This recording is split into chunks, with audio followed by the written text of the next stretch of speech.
بسم اللہ الرحمن الرحیم۔ السلام علیکم احباب، ایک بزرگ شخصیت کمر کے بل جھکی ہوئی ہے اور ایک صاحب ان کی کمر پر کھڑے اپنے گھر کا پرنالہ لگا رہے ہیں۔ اس منظر کو دیکھنے کے لیے لوگوں کا ایک جمع غفیر اکٹھا ہو چکا ہے، مگر ان بزرگ ہستی کے ماتھے پر شکن تک نہیں پڑی، بلکہ نہایت اطمینان کے ساتھ اس کام کو انجام دے رہے ہیں۔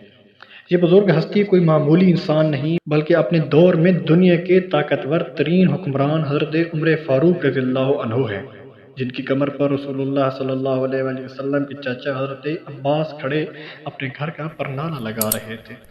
احباب، واقعہ کچھ یوں ہے کہ حضرت عباس کے گھر کا پرنالہ مسجد نبوی سے متصل تھا، جس کے پانی سے نمازیوں کو تکلیف پہنچنے کا اندیشہ تھا۔ حضرت عمر نے اپنے دور خلافت میں اس پر نالے کو اکھاڑ دیا تاکہ لوگوں کو تکلیف نہ ہو۔ حضرت عباس کو علم ہوا تو وہ قاضی کی عدالت میں پہنچ گئے اور حضرت عمر کے خلاف شکایت کی، تو قاضی نے خلیفہ وقت عمر بن خطاب کو طلب کر لیا۔ آپ عدالت میں حاضر ہوئے تو قاضی نے پرنالہ اکھاڑنے کی وجہ دریافت کی، تو آپ نے نمازیوں کو تکلیف کا عذر بیان کیا۔ جواب میں حضرت عباس نے فرمایا کہ یہ پرنالہ رسول اللہ صلی اللہ علیہ وآلہ وسلم نے خود لگوایا تھا، جس پر حضرت عمر رو پڑے اور فرمایا کہ اگر واقعہ ایسا ہے تو پھر میں کمر کے بل جھکتا ہوں اور آپ میری کمر پر کھڑے ہو کر پرنالہ دوبارہ لگا دیں۔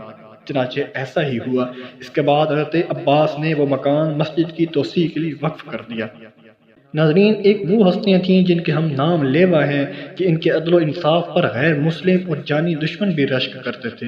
ہم ہیں کہ ہمارا نظام عدل و انصاف دے کر غیر مسلم بھی شرما جاتے ہیں۔ ہمارے ہاں عدالت کمائی کے اڈے اور جھوٹ کے مراکز بنی ہوئی ہے۔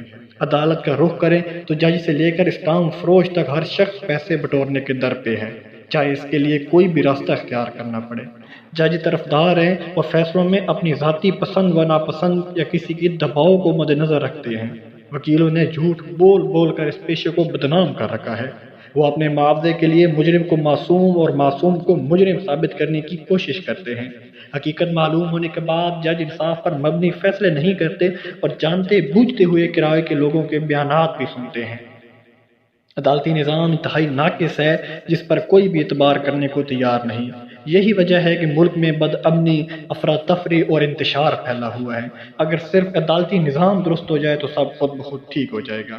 احباب، میں امید کرتا ہوں کہ آج کی ویڈیو آپ کو اچھی لگی ہوگی۔ اگر ویڈیو اچھی لگے تو پلیز میری ویڈیو کو لائک اور میرے چینل کو لازمی سبسکرائب کر لینا اور بیل آئیکن کے بٹن پر دبا کر آل پر کلک کر دینا تاکہ ہر آنے والی نئی ویڈیو کا نوٹیفیکیشن آپ کو مل سکے۔ ملتے ہیں انشاءاللہ نیکسٹ ویڈیو میں، تب تک محمد اسلام کو دیجیے اجازت۔ اللہ حافظ۔